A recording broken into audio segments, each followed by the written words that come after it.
Hey everyone, excuse me, my little microphone here. I'm not gonna put it on my shirt because I'm just gonna look like a cheap ass news reporter and do my little broadcast. It's okay, so just it is what it is. I probably don't even need this because I'm so close to the phone, but it's all good. So I need to practice using my little mic anyway. So I just wanted to share, not too much into the weeds, but just um, a brief experience that happened with me. So a couple of years ago, I had a unexpected health scare with my heart, and I ended up going to the ER and just found out some bad news. And thankfully, I'm in a better position now, recovered, but that experience was just very frightening, as it could be for anybody that is rushed to the ER for any medical condition. But I've just always been a strong personality, and although not always in the best shape, physical shape and everything, and mental shape, I've just always been a strong personality. It's, in short, it's sometimes hard for me to I guess, I don't know, be sick or unwell or address those issues because I see them as being weak and vulnerable, when that's far from the case. We all need to take care of ourselves, and mental and physical well-being and emotional, but just always having been a strong personality. I just, it's like shake it off. You can do this. You can, you're stronger than this. You can get past this.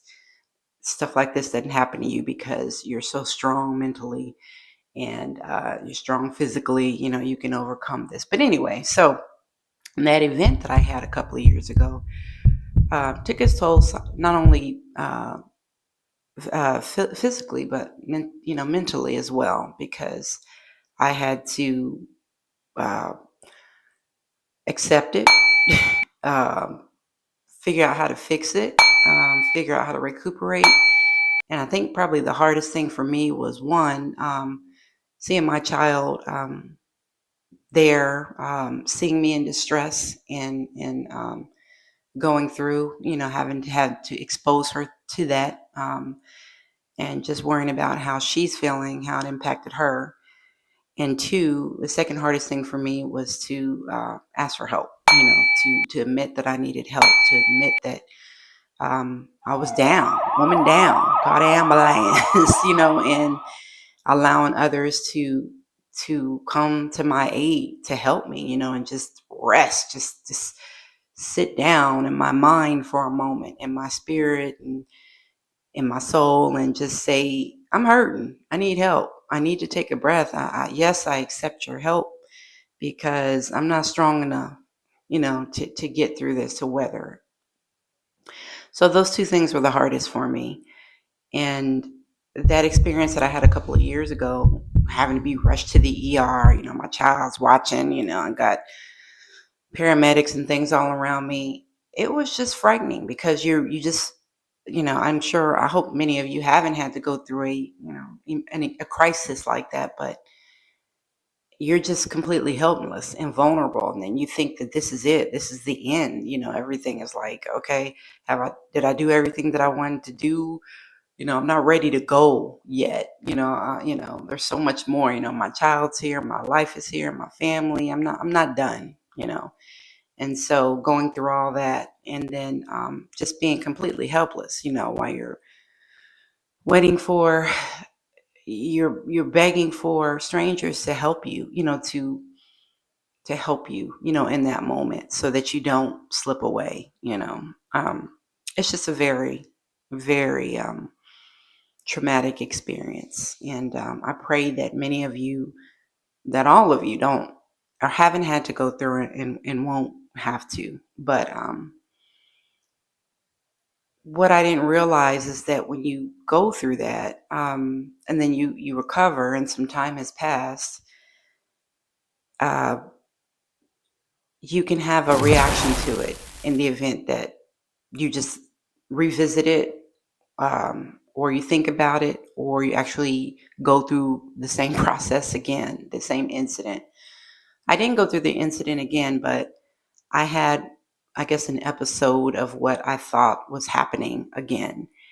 And though it wasn't physically, hadn't physically manifested, um, I just felt like the beginning of how I was feeling was similar to what had happened before.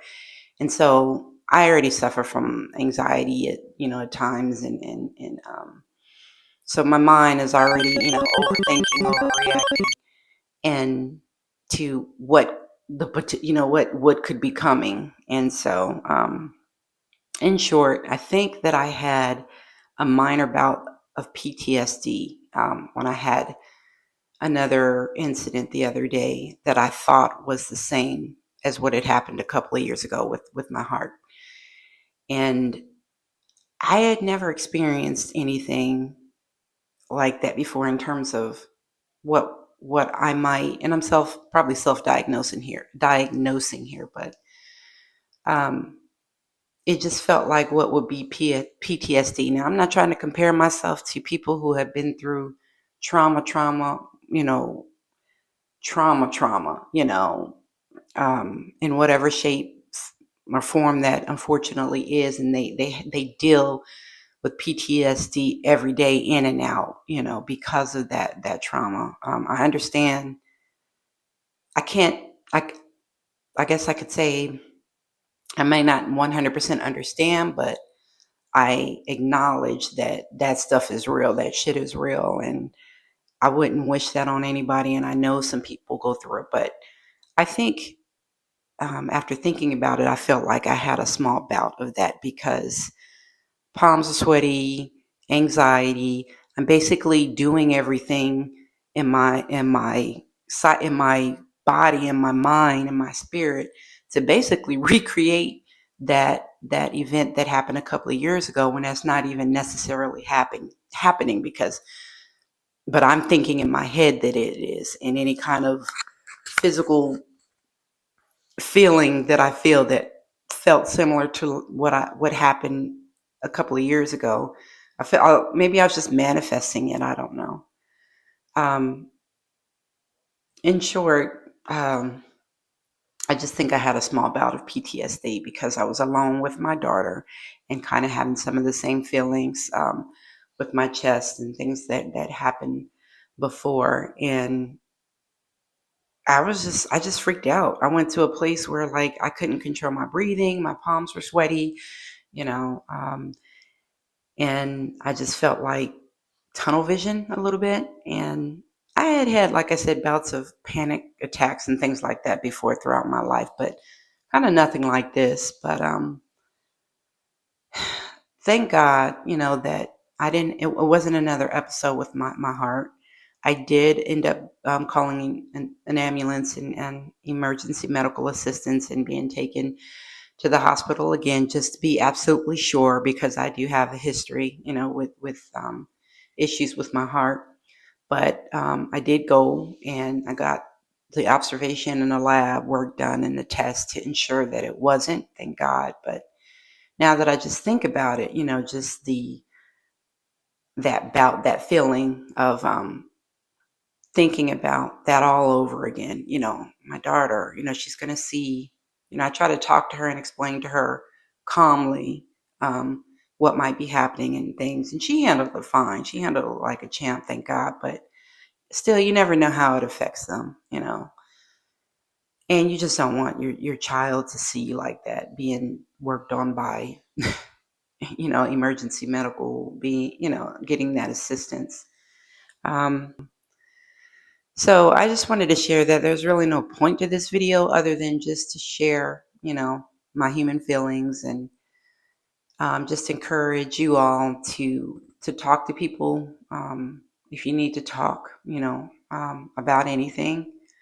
To encourage you to continue to take care of yourselves, with healthy eating and exercise and breathing and taking a break, taking a reset, things like that. And go to the doctor, take your medicine, go to the doctor, all of that, uh, that we should be doing, especially to my feral brother and sister and children, Gen X, nation. We are there. Okay, I'm pushing 50 and I want to make it to 51. And, where we we're feral children. We were invincible. We survived so much. We tolerated so much and we overcame so much. So it's natural for us to continue to think that we're invincible as we move on into midlife, middle age, into our 50s. We ain't. We ain't. We ain't. We not those invincible feral children anymore. And yeah, and it's hard. I mean, that's another thing I wanted to share. What is it called? It's not. It's very humbling, when you have to take a knee, because you can't necessarily show up or be present or do or handle things as we could all of our lives, because we've shouldered a lot as Gen Xers, and I just think it's great. It's the best generation, it's the best.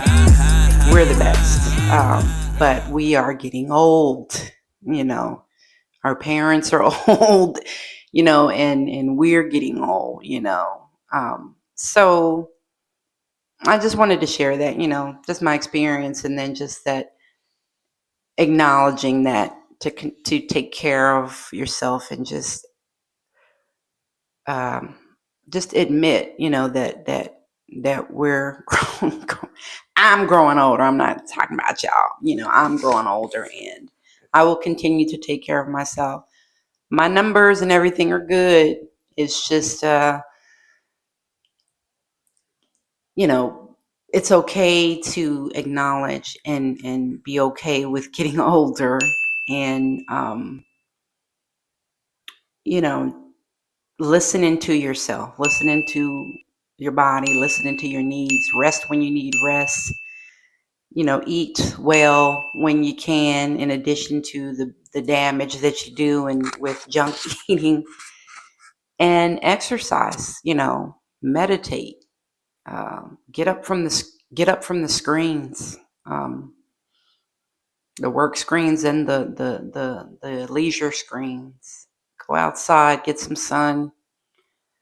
Live every moment. Hug your kids, hug your spouse, significant others, hug your parents. Forgive. Let them know how you feel, and live your life. Enjoy these moments. Enjoy this beautiful segue into the 50s, and no regrets. No regrets. Live life. Don't live in fear. Although something chaotic or traumatic may have happened, that was yesterday, and today is today, and tomorrow, Lord willing, is tomorrow. And so that's all I wanted to share. And it's kind of, not much of an unorganized thought, but it's still my thought, and I just like to share periodically what I think some people need to hear. So that was it, and you all have a good day, and stay tuned, stay following if you want, and I'll see you in the next one. Peace.